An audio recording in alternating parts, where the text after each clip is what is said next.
This guy. Huge jerk, this guy. All right. Tim Buell, 180 family. We are learning so much about bass drum speed. These are some of my favorite lessons I've ever got to not only teach, but see on bass drum speed. So I'm excited. Yeah. High praise, man. I appreciate that. Yeah, I think you're unlocking some secrets for us, dude. So Sweet. Walk us through. What's going on here? Somewhere we've already talked about this not the pyramid, the grid. Yes, grid. Marching guys do it. We talked about it. 16th note grid. You can apply it to your kick drum. Because originally we were talking about accent patterns on the snare drum. If you have one accent and you're thinking about 16th notes, you can put that accent on the first 16th or the second or the third or the fourth. If you have two accents, you can put it on the first two or the second, middle two or the last two, and so on. So now you can do that with your kick drum. Right. And now you're not playing all four notes all the time. You're just worrying about where that accent sits. So you can put the kick drum on the first 16th, the middle 16th, or the first 16th, the second 16th, the middle 16th, or the fourth 16th. Right. Right? And then if you have two kick drums, you can put it on the first two, or the middle two, or the last two. So, the whole thing, I'll play it, and then we'll go in. Yep.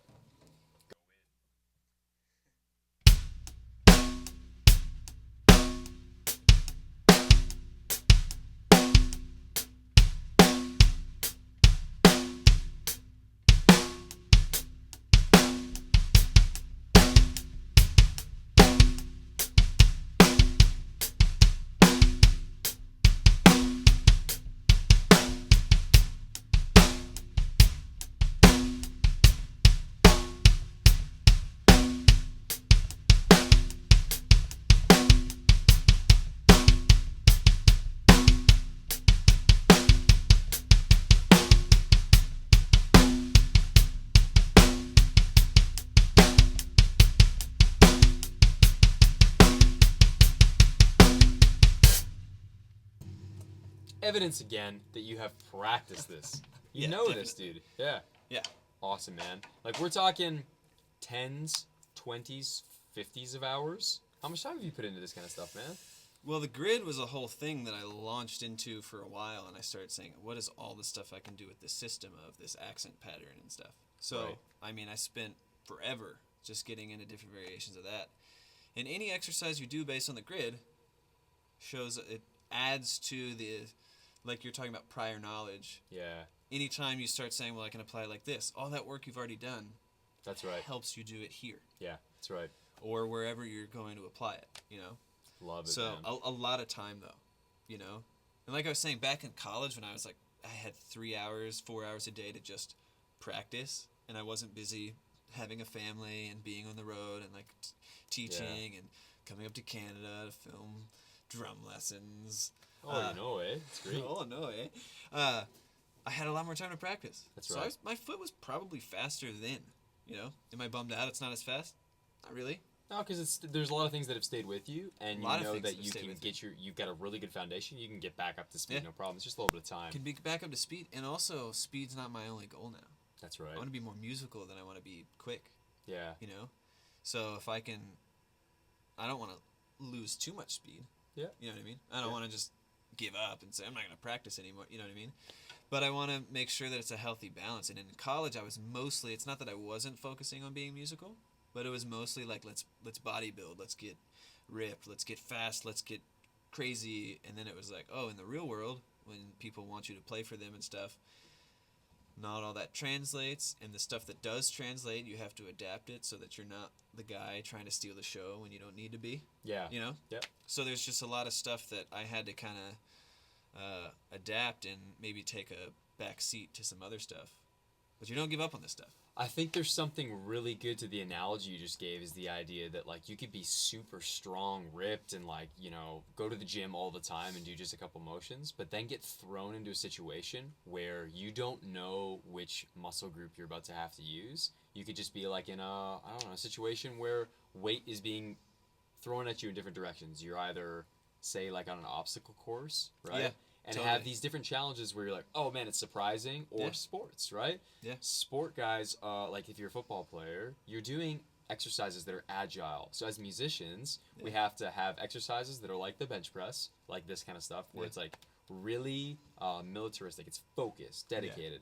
But then you need to find ways, how am I going to apply this musical? How am I going to make this agile so that when a musician plays something, I'm responding. I'm not going to go into a bass drum exercise, right? Right. So that's what I can see that you're working on the most, but it's because you went to the gym forever, you laid this really solid foundation, and now you're doing obstacle courses all the time, right? It's agile. You're trying to learn and move.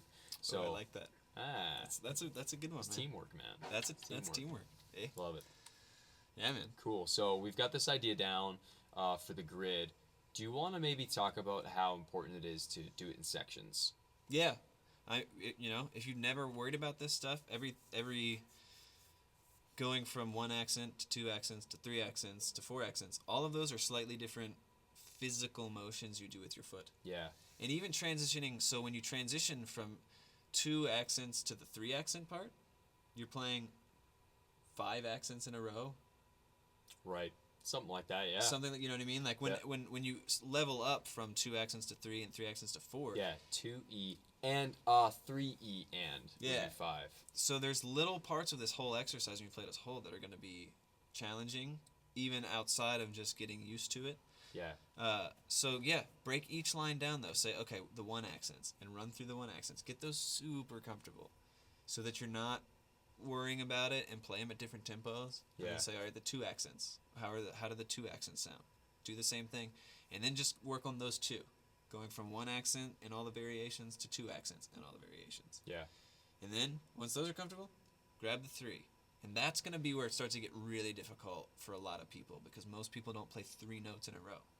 Totally. That's going to get super hard, so it's probably going to have to start at a way slower tempo than maybe the other 2. Now, we talk about this in some of the lessons as well, but when it comes to the foot technique, for yourself, you're really just thinking about the ball of your foot and the toe of your foot, and alternating sometimes to some extent, but just trying to leverage the rebound of the pedal, let it feel natural and comfortable. Is that it for the thought process? You're trying to use any crazy heel-toe technique or anything, right? And I have like a thing, if we have the foot cam,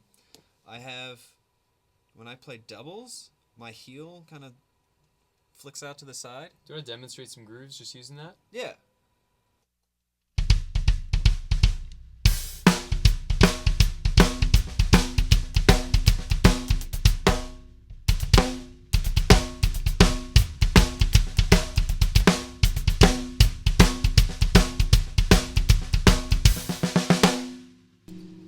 Promise you guys that's not coming overnight. It's something you got to practice and work on. Yeah, totally. That's great. Awesome, man. Okay, so that's kind of the grid concept. I think it's important to say that if you're going to work on the groups of singles, you might find that before you get anywhere in this, you get to the E of the pattern, the E's, right? The 1E, 2E, 3E, 4E, and find, man, that feels really uncomfortable. Sit there and just practice that one. Yeah. Then when you're comfortable, move on. You might find the A1, A2, A3 exercise really uncomfortable for the groups of 2. Practice that one. You might find all of the 3s uncomfortable. Practice them. And one of the harder ones will be the E, right. That kick pattern, where instead of playing 8th notes on the kick drum, you're playing the E's and the U's. So it's still 8th notes, but they're displaced now by 1/16th note. Yeah. That's going to be really hard for people. No kidding. It's really hard for me. That's like, it's hard to, especially if you don't practice a lot of E's, U's exercises. That's going to be a tricky thing to get used to, to not feel like it's rushing and it wants to get to the next thing. You know what I mean? Because that's going to be the temptation, to rush through it, and it's uncomfortable, but you're getting through it, and okay, now we're on the next thing, and forget about it. Sheesh. You want it to be solid. I guess to take this grid a step further, last little idea would be, we could always do groups of 4, then leave a 16-note rest, then do a group of 4, then leave a 16-note rest, then do a group of 4. Because in another lesson, we do talk about some Dorico exercises, where we're playing groups of 4 and 5. And the way to do that would be, I guess, play. Have you ever worked on that? So do like 1E and 2E and 3E. You know what I mean? Like you're skipping a 16th still. So going 1E and then leave out 2, then E and 3, then leave E and 3. Yeah, and then leave out the E, and then and 4E. So that's like a 5-note grouping. Right. Well, 4 notes. 4 One notes, E but and then a up, rest. and Yeah, then but it's groups of 5. That's right. It's groups of 5. Never worked on it. Cool. I could try Because it. that Dorico exercise is touching on that. Yeah, right? totally. It's touching on that in some ways. Like every grouping is technically, then it's, instead of it just being 1 bass drum, it's a 2-note grouping. So you're leaving 1 then a space. Right. Yeah. You know? Yeah. Putting you on the spot, man. That's what I do. I could try it. It might try it. just crash and burn quickly. Or it might be the coolest thing we've ever heard. Right. Yeah.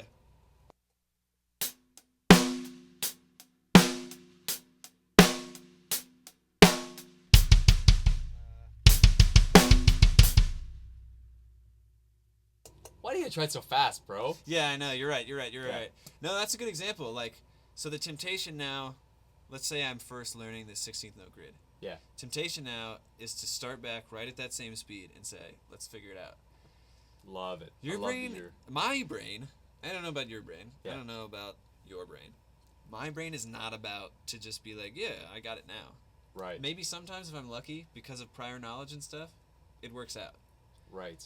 Chances are, though, it's not. Yeah, you gotta really absorb it, slow down and absorb it. Yeah.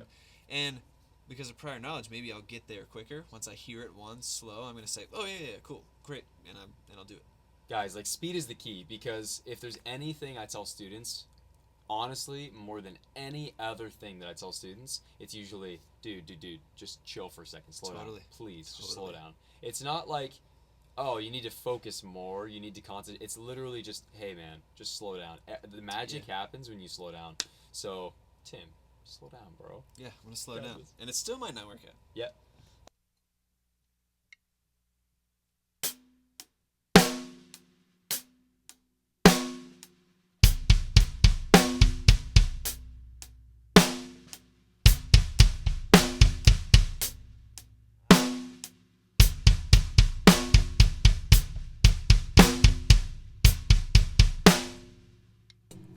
New exercise right there. Yeah, I'm So- having to think about that one. Yeah, so just be like, I'll sound crazy trying to keep speaking it, but 1 E and or 1 E and 3 and 4 E and, right? Just, you'd have to sit there and so like if it's 1 E and a 2 E and a 1 2 3 4 1 2 3 4 1 2 3 4 1 2 3 4 1 2 3 4 1 2 3 4 1 2 3 4.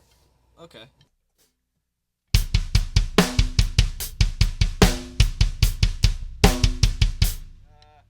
Now It's I'm still just falling hard. into that It's exercise, still yeah. hard. Yeah, it's still really weird. But I guess what I'm trying to get at is we've got our groups of 3 or groups of 2. If we wanted to keep trying to expand on that, because at the group of 3, we're no longer.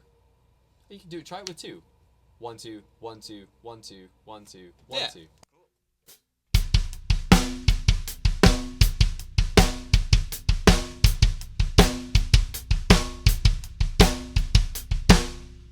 But try it over the bar line. 1 2 1 2 1 2 1 2. So 1 2 1 2 1 2 1 2 1 2 1 2 1 2 1 2. Oh yeah, okay.